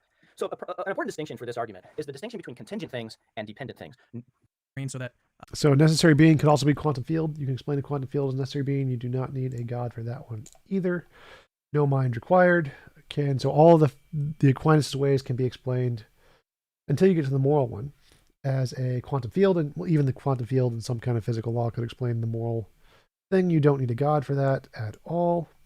So all of Aquinas' ways can be explained without a God, and none of them actually explain anything in physics. So you don't actually need them in physics. So all of Aquinas' ways are gibberish, garbage, and debunked by physics a long time ago. people can see all of the text here. All right. So premise number 1, whatever is contingent at one time did not exist. If everything is contingent, then at one time is a lot more simple. I think it doesn't, like, this has some extra steps that I don't think are necessary, but I still like it. I like these arguments from dependence to an independent being. So, I do too, like, and they're structurally similar to other cosmological arguments, but yeah, if you stick with the notion of dependence, yeah, I think that's pretty intuitive. Yeah. Okay, so let's move on to some resources for this one. Okay, we have Clark's classic demonstration. Oh, I guess I Richard skipped. Gale. It's a lot more simple. Dependent beings. Okay. None of those conclude in God. So all that could be explained by a quantum field. So again, quantum field could explain that. So not evidence of God. Well, I think it doesn't, like, this has some extra steps that I don't. Thank you, Rebecca. Appreciate the $5 super chat. Felix, no evidence quantum field can replace God. Like that's Felix, the whole point of the quantum field is that it can explain all of the things this argument thinks are evidence. So none of these arguments are actually evidence. These arguments are just, I can't understand how something happened, therefore God. Except all of those things can happen without God. That's the point here. So we can explain all these things without God. Your ability to imagine them isn't evidence. So the point isn't to replace God. The point is to show that your arguments aren't evidence. I don't think are necessary, but I still like it. I like these arguments from dependence to an independent being. I do too, like, and they're structurally similar to other cosmological arguments, but yeah, if you stick with the notion of dependence, yeah, I think that's pretty intuitive. Yeah. Okay, so let's move on to some resources for this one. Okay, we have Clark's classic demonstration, William Rowe, Richard Gale, and Bruce Reichenbauer. There you go. Yeah, I was gonna say that if you guys, so we're gonna run through some of these really quickly. So if you, when you see these resources, these resource slides, pause the video and then like jot down whatever you want, because I can't like put everything in the description of this video, all the different resources. There's actually a limited amount of space. But what I can do is make this Google slide presentation. I can make that available, so I will have that linked in the description after this video is completed. That way you can gain in that way, or like I said, you can just pause it and do it that way. All right, let's move on to argument number 5. We're only 5 in. Can you believe? And we're already like hitting some really heavy philosophy here. Like I said, these are not like, this is not your brother's argument that he like came up when he was 5 years old and was trying to share it with his other friend when they were just randomly debating God's existence. So these are very, very serious arguments, as you can see. I also like that, like, I mean, because some of these arguments, like, they weren't in this form, right? They weren't like deductive and like a syllogism like this, or like a structured deductive form. So That's you right. had to do a lot of that work yourself. So this is actually a huge resource. Process. This is a huge resource. Okay, all right, let's so just why don't I read this one, because you read the last one. All right, so here it is. Leibniz's cosmological argument. CA just means cosmological argument. We're gonna have to use some abbreviations here. All right, premise number 1: anything that exists has a sufficient reason for why it exists, either in another contingent being or in a necessary being. Number 2: the world exists. 3: therefore the world has a sufficient reason for why it exists, either in another contingent being or in a necessary being. But the sufficient reason for why the world exists cannot be in another contingent being, since A, the world just is the collection of all contingent beings, and B, the sufficient reason for the collection cannot be in its parts individually or collectively. So a sufficient reason for the world must be a necessary being outside the world. And the conclusion, therefore, there is a necessary being outside the world. So the main premise here is going to be premise 4, and this was Premise 4. Premise 4 is, but the sufficient reason for why the world exists cannot be another contingent being. Quantum field. Like, we can just call the quantum field necessary. It answers the whole thing. None of this is particularly important. David Hume's objection to the argument. He thought that this Quantum field did it, therefore not evidence of God. So far, the first 5 arguments can all be explained by a non-God and are explained better by a non-God. Therefore, none of these are actually evidence of God. Again, none of these are actually evidence at all of anything. But if we accepted these arguments as evidence, they could all point to a quantum field and do so better than they would a God. So none of these are, in fact, evidence of a God. This argument, premise 4 in particular, committed the fallacy of composition. If each part is contingent, why should we think that the whole is contingent? So, for example, if he thought it committed the fallacy like this, if each part of an engine weighs, I don't know, a pound, that doesn't follow that the engine weighs a pound. The engine is going to be a lot heavier than just a pound. But now, compare a different example. If each part of the wall, each brick of the wall is red, it does follow that the wall is red. So the question is contingency like color, or is it more like weight? And, well, I think it's more like color, right? It's not like weight. A bunch of contingent things together don't add up their contingency to be like more contingency in the same way that something lightweight things don't add up their weight to be more heavy, right? You don't get something that's more contingent just by adding up contingent things. So another way of objecting would be, if each part has an explanation, why think the whole must have an explanation? And here are a few examples to think that just if we've explained each part, that's not sufficient for explaining the whole. Richard Gale has this charming example. I'm modifying a little bit. Imagine that there are 5 philosophers on a particular street corner in New York City, and we want to know why there are 5 philosophers on this particular street corner in New York City. Well, one of them is there because his grandma lives around the block and he's going to see her. One is there because he's on the way to see a play. One is there because he just wanted to get outside and get some fresh air. One is there, and so on. So they each have their own individual reason for being on that street corner. That by itself doesn't explain why there are 5 philosophers on this street corner. That seems to cry out for more explanation. And the explanation there would be, oh, there's a meeting of the American Philosophical Association. Thank you, Bjorn. Appreciate it. That's an awesome name, by the way. Bjorn Ironside from Vikings. Great name. Happening in New York City on this weekend. You see how that works? So there's something a little bit deeper. Yeah, there's got to be some extra explanation for it. Yeah. Yeah. So Alexander Proust gives a different example. He asks us to imagine a cannonball at rest at noon, and then it's fired. So we can ask, why is the cannonball moving 1 minute past noon? Well, because it was moving a half a minute past noon. But if that's true, then why was it moving a half a minute past noon? Well, because it was moving a quarter minute past noon. Why was it moving a quarter minute past noon? Well, because it was moving an 8 minute past noon. So why is it moving at any time past noon is the question. So even if its movement at any one time is explained by a prior time, it doesn't explain why the cannonball is moving at all. We need to eventually recourse to the fact that it was fired. So those are 2 examples of how, even if we have an explanation of a part, that doesn't necessarily mean we have an explanation of the whole. Okay, let's move on to some resources for this one. Here we go. Or no, this is the next argument. Okay. Yeah, so we have a Leibnizian cosmological argument that's defended by Stephen Davis and Bill Craig, which probably is familiar with your viewers. Everything that exists has an explanation. The universe exists, so the universe has an explanation. If the universe has an explanation, it's God, so God exists. The key premise. Okay, everything that exists has an explanation. Reality does not have an explanation. Okay, argument over. Reality does not have an explanation. There's no explanation of reality. Brute facts can exist, so just the brute contingency is an object that exists with no explanation. Brute contingencies are logically possible. Therefore, premise 1 is false. Possible is not an explanation. Therefore, premise 1 is explanation. Premise 1 is false. All right, let's see. Let's just Google brute contingency. Brute contingency. Brute contingency, principle, sufficient reason. Derp. What is a brute contingency? A brute contingency could be different. It is just the particular way it is without an explanation.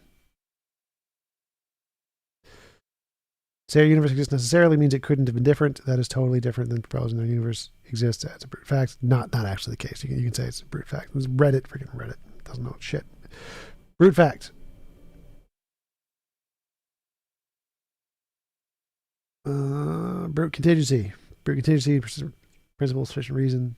Like, if there is such a thing as a brute contingency, which is logically possible, then the principle of sufficient reason is provably false.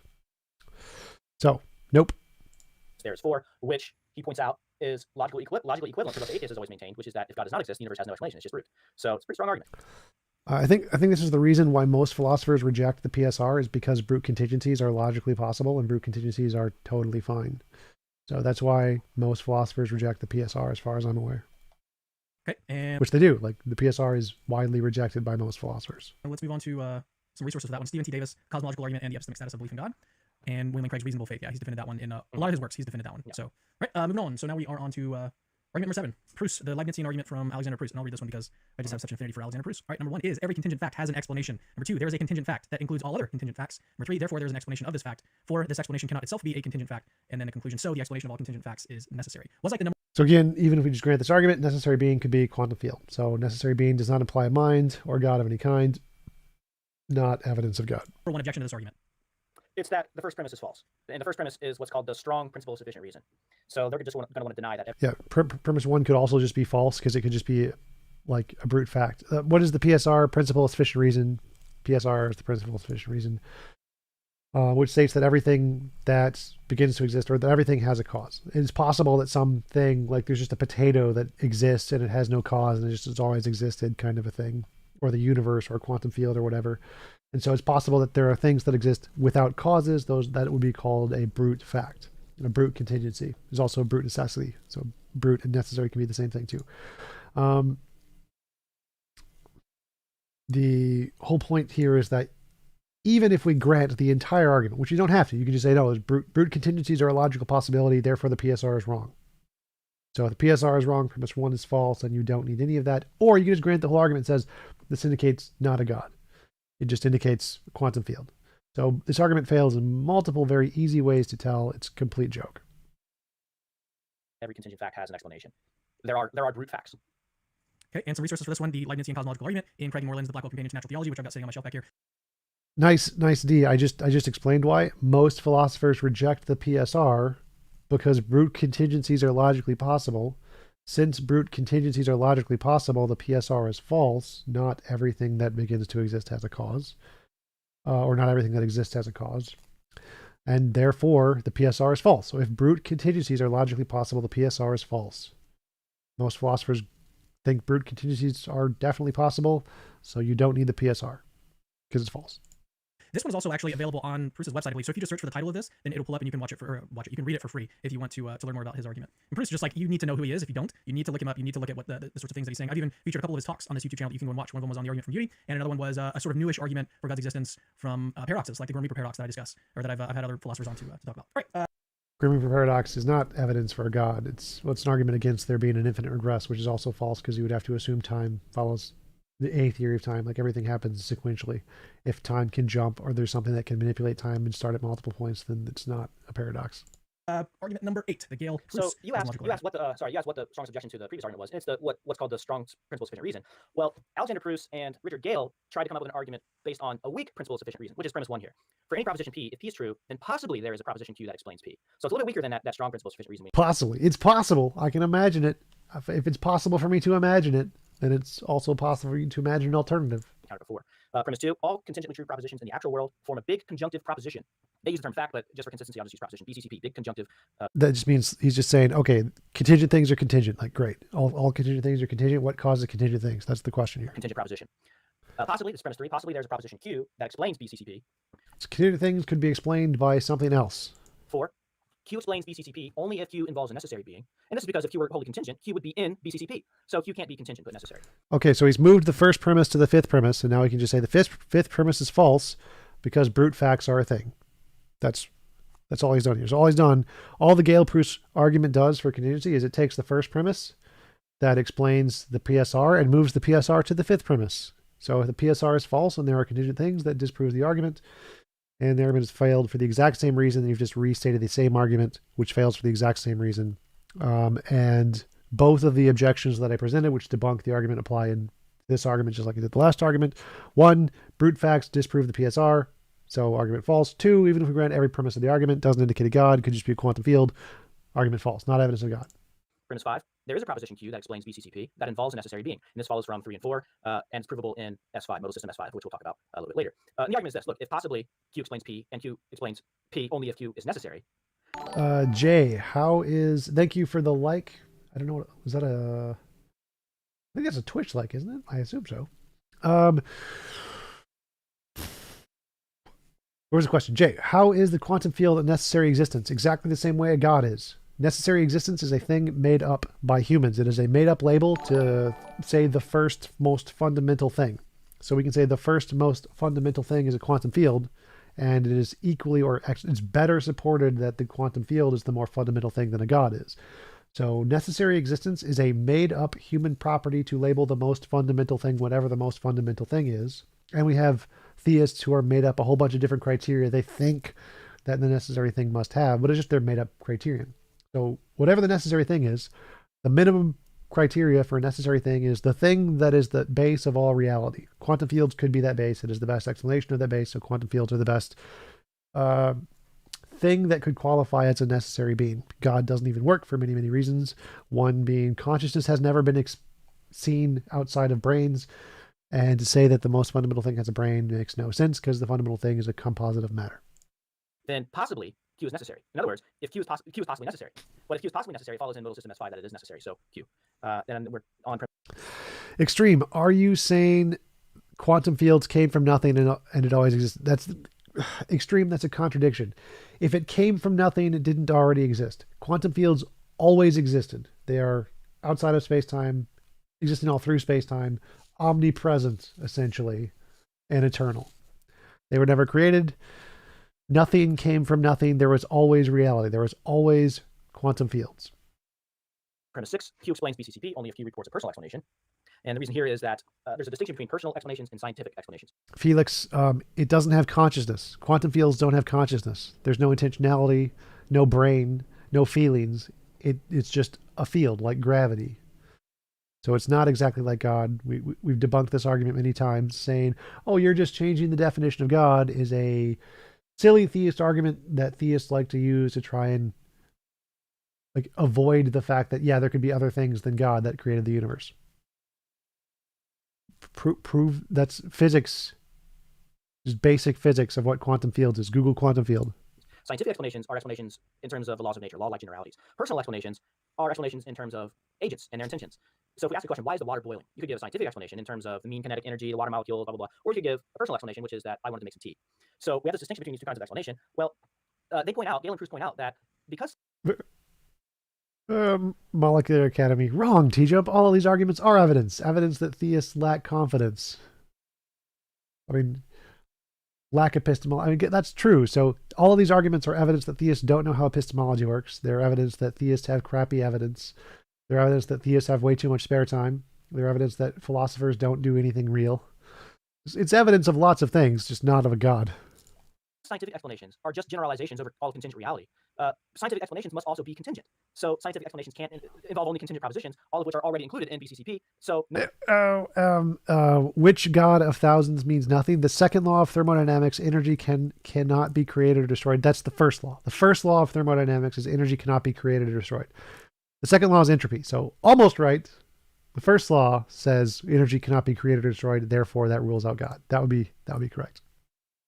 No scientific explanation, no proposition reporting a scientific explanation can explain BCCP. So whatever proposition explains BCCP, and this is the conclusion, it must, well, it's premise 6, must report a personal explanation, and so the conclusion, there's a proposition Q that explains BCCP. Where's the personal thing? Personal. For any proposition P, proposition Q that explains P, all contingent. So that's all, there's a lot of contingent things. Q explains only if it involves the necessary being. There's a proposition P that explains necessary being. Q explains only if it reports a personal explanation. What is no? So 6 is just false. No. Like you can have a necessary being, like a quantum field that doesn't have any personal explanation. So 6 is false. You do not need a personal being. That's just an assertion based on you imagine it to be the case. You do not need that. P that involves a necessary being and reports a personal explanation. Yeah, so this one, someone's noting in the comment section that this one is a little bit more on the complex side, which is okay.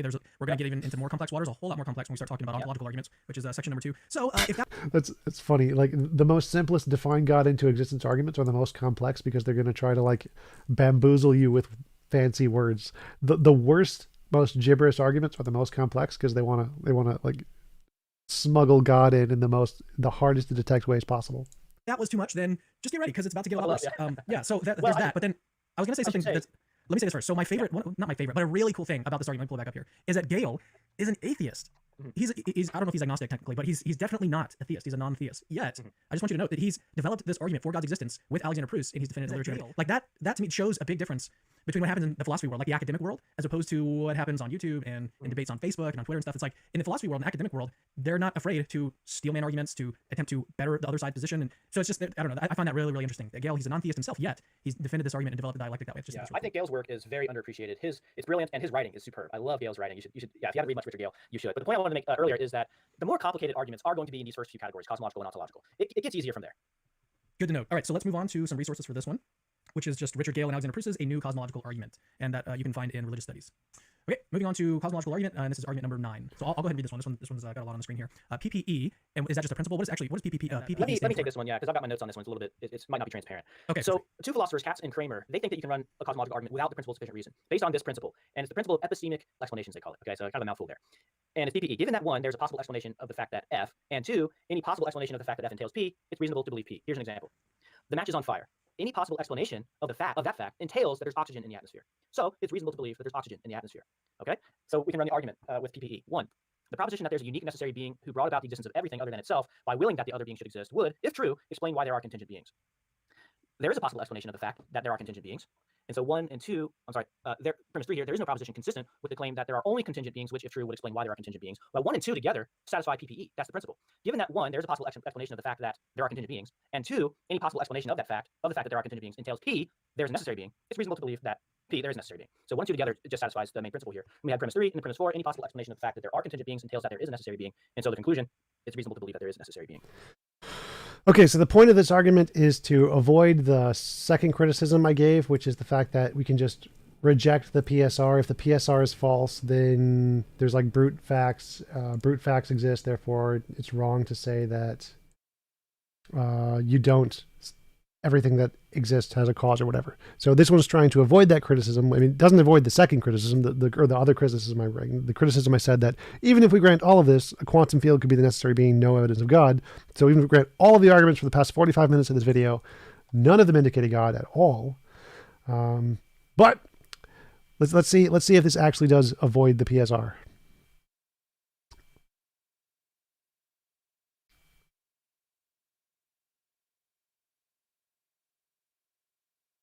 The fact that if a being who brought everything into existence should exist, if true, would explain why contingent beings exist.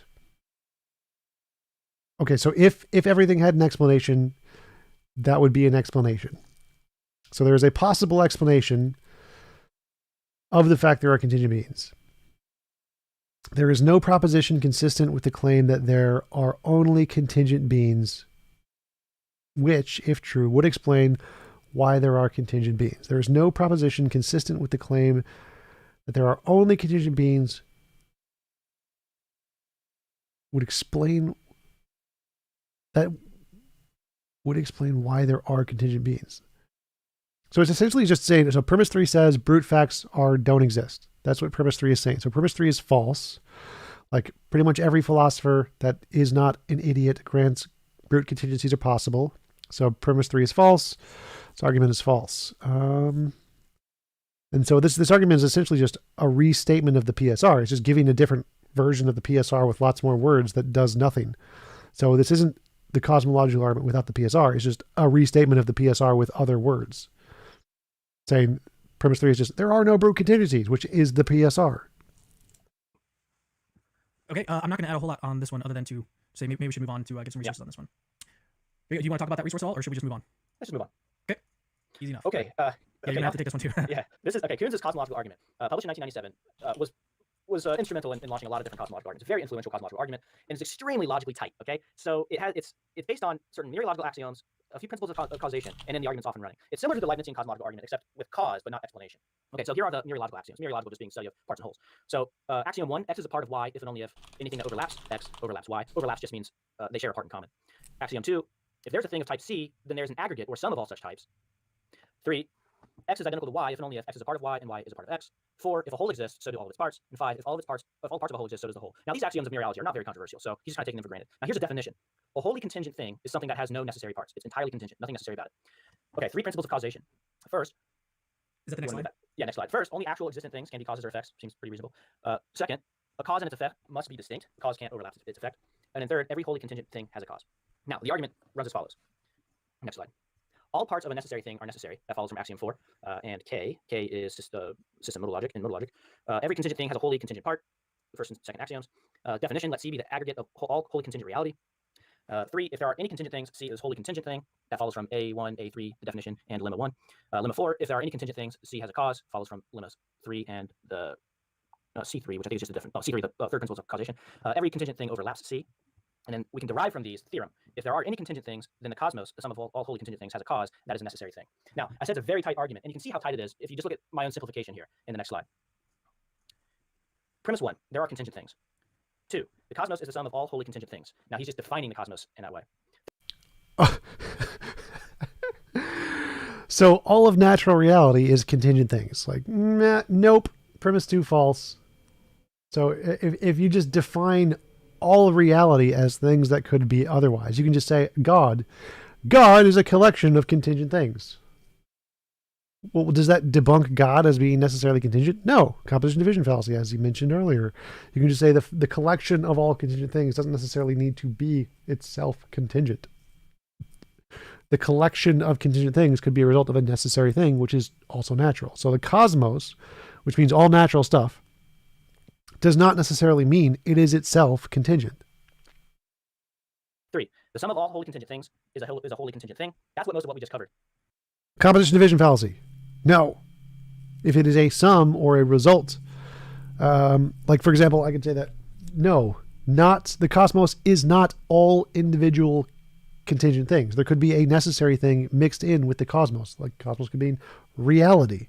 Like the reality, which would be a combination of, if there was a God plus all contingent things, would not itself be all contingent because it has a necessary thing in it. So even if the necessary thing does exist, you can say the cosmos or reality is the necessary thing plus all the contingent things. So 2 and 3 is false. Which is established, and that is derived. That's not really premise. That's derived from the axioms and definitions.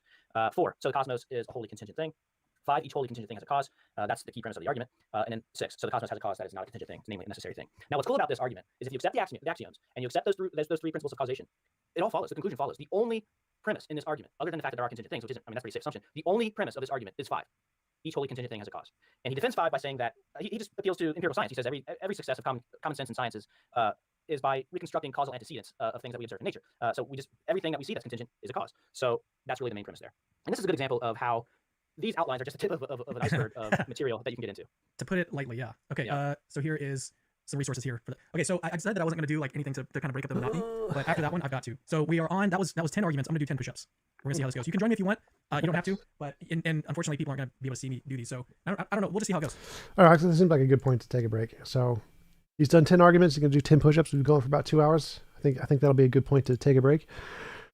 If there's any videos you guys want me to debunk, put those in my Discord. There's a section called Vids You Want Debunked. I will go through the entire section of all the videos in there as best I can. Lucky 7 Wolfen, God can leave an empty tomb. Yes, so can robbers.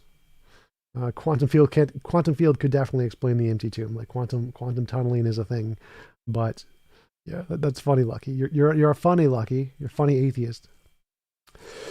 All right, guys, I'm gonna head out, get some food. It's dinner time for me, so I will see you guys later. Thanks for stopping by. Put your videos you want debunked in the Vids You Want Debunked section on my Discord, and I will get to those. Peace out.